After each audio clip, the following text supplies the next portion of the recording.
Ito po ang menu ko for today. Magtotorta po ako ng talong.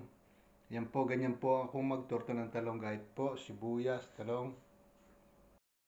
Lagyan po natin ng asin. Lagyan po natin ng paminta. Yan. Mix lamang po natin ng ganyan. Yan. Yan po, nalagyan ko na ng langis. Hulog natin yung talong. Yan. Halo lang po natin yan.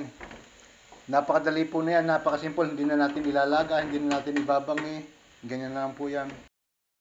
Yan po, medyo luto ng talong. Hulog natin yung sibuyas, yan.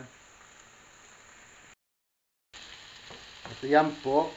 Habang pong naluluto yung talong niya, ng eggplant po, lalabas po ulit ang kanyang mantika. Yan po, nalabas ulit ang kanyang mantika, yan.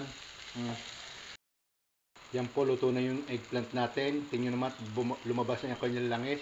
Hulog po naman natin yung itlog. Yan. Yan.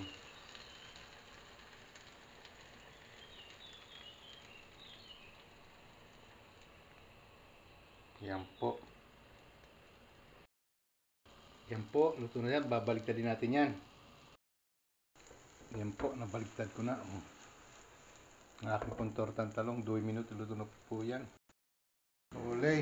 Luto na po ang aking tortang talong. Yan po. Buong buo. Thank you po for watching.